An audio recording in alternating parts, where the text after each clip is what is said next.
Welcome to the Celebrating Mastery event. I hope you've all settled in on this rainy night.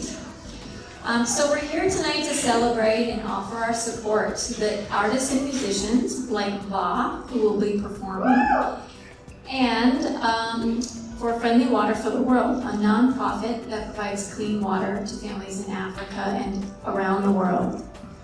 So we have a fun evening planned tonight with some incredible performances. There will be cool raffle prizes for those of you who have purchased raffle tickets. And as you know, beverages are being served in the back.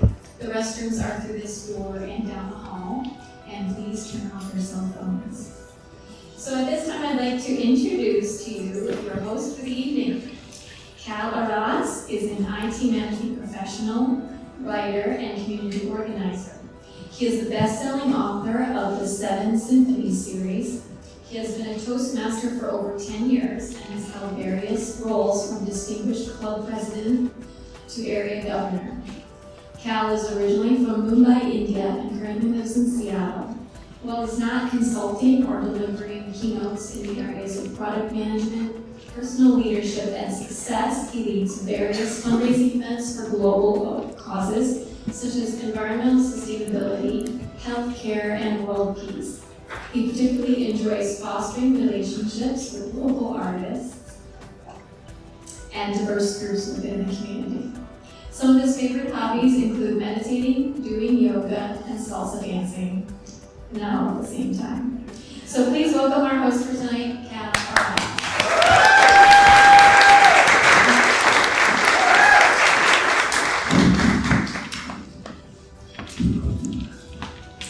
Thank you, Cameron. Thank you for a fine introduction. Really appreciate it. How are we doing tonight, Seattle? I would like for you to say super, because when you say super, 3 things happen. The energy in the room goes up, there's a positive vibe all around us, and importantly, we all look 10 years younger. So let's try that again. How are we doing, Seattle? Super! Yeah, love that. You are a super audience. Yes, that. Those of you who know me, I'm Kal Aras. Some of you call me Kal Aras, my full name. Some of you like to call me K, out of the love of your heart. And I'm absolutely okay with whatever you call me. I want you to be comfortable. But please do not call me collect.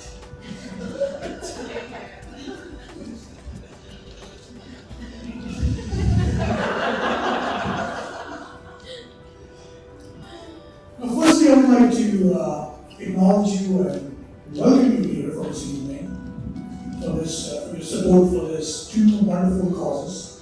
One is the Friendly Waters that is doing some amazing work in the world, in the community. And they are providing water filtration systems to families in Africa, Central America, and Asia. And they're doing really a great job. You'll hear more about that as the evening goes by. The second thing is we're also supporting a music band called Va, which plays some delightful music that suits your heart. How many of you here have heard of Va? Alright, how many of you have not? Well, you guys are in for some great treat tonight. Now, the intention for this evening is that at the end of the evening, when you walk away, we really would like that you are inspired, you're entertained, and get a sense of community and contribution. That's really what our objective is, that's what our goal is. And if we can accomplish that, I think we think we've achieved our mission for tonight.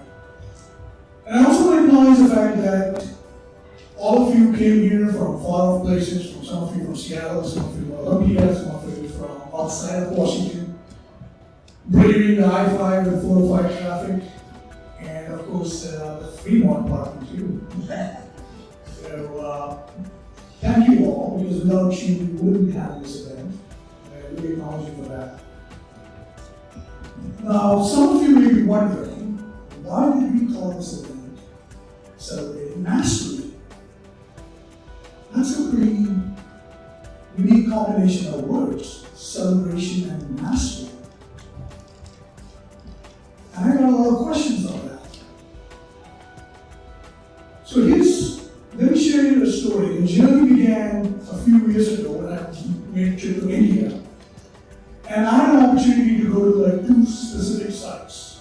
One was the Taj Mahal, and one was the Mahatma Gandhi ashram in Gujarat, India. That's his home ashram, that's where he grew up. And I took away 3 valuable lessons from my trip. The first lesson was,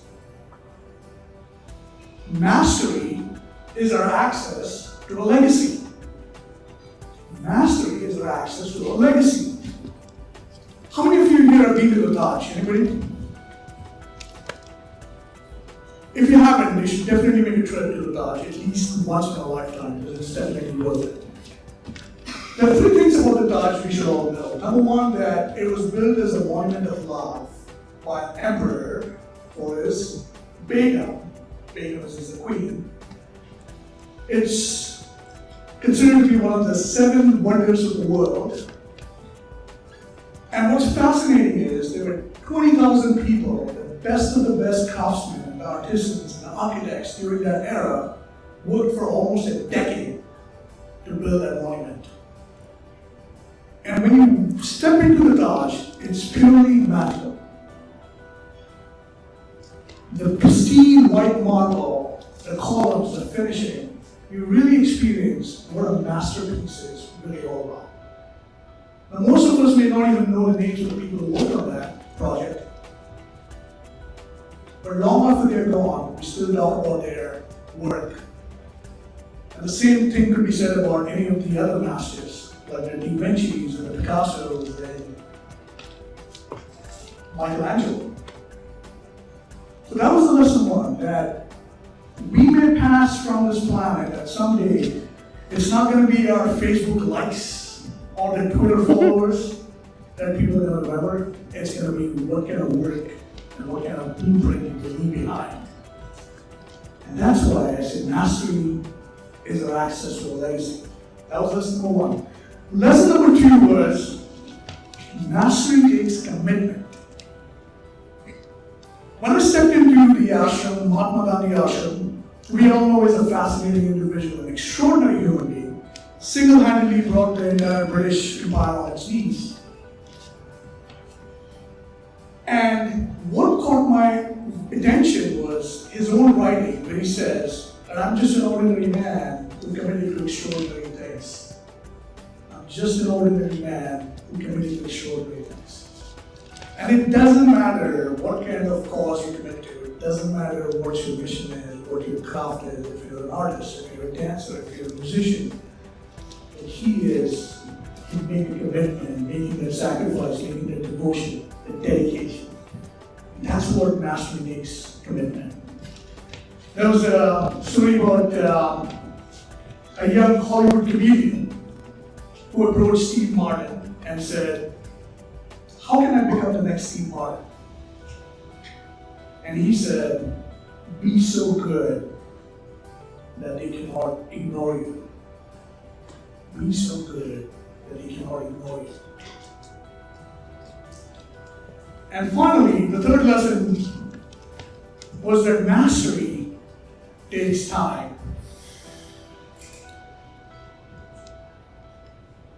In this digital age that we live in, we are all seduced by instant gratification. We want to jump on the next big thing. We want to, I'm guilty of that as much as anybody else. And one of the things that I was able to identify with is that people who are dedicated to the craft, and people in this room specifically, people like activists who are working on a cause, or musicians and the dancers, they've been at their craft for years and years and years. And sometimes with no reward, immediate reward. And that for me is commendable, really commendable. There's a story about Pablo Picasso. One day he's walking on the street of Barcelona, and a woman walks up to him and says, "Mr. Picasso, I'm such a big fan of yours. I've been following your work for many, many years. Would you be kind enough to draw me something?" He says, "Right now, right? You mean right here?" He says, "Yeah." So he takes a piece of paper and draws an art and gives it to her. And she says, "Mr. Picasso, this is so beautiful. Muchas gracias. Muy bien. Thank you, thank you, thank you." And she's going to walk away. Mr. Picasso says, oh my lady, wait a minute. She turns around and says, this Mr. Picasso, that's going to be $1 million. She turns around, but Mr. Picasso, it took you 30 seconds to do that. I said, oh my lady, it took me 30 years to do that in 30 seconds. It has to be this time. And finally, the last point is, as we go through life, we all have our own experiences, our own background, our own cultural upbringing, environment, and friendships, and that defines our view of what life is. For some of us, life is about success. For some of us, it's about sacrifice. For some of us, it's about significance. And for some of you here in this room, life is empty and meaningless. How you can relate to that? That's an inside joke for me. But for me, life is about celebration. It's about celebrating community. It's about celebrating relationships. Maya Angelou said it best. You know, people will forget what you did for them. People will forget what you said to them, but they will never forget how you made them feel. Tonight, we want to make you feel wonderful when you leave here tonight. We want you to be inspired. We want you to be entertained. We want you to make a difference. And I truly, truly acknowledge you, all of you, for coming here tonight and supporting this cause. And so thank you so much. So please give yourself a big hand.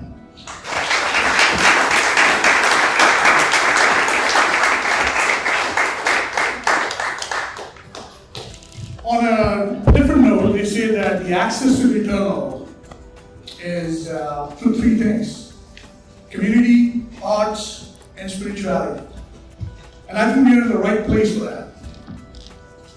We have the arts and the music, we have the community, and we have the spirits in the back.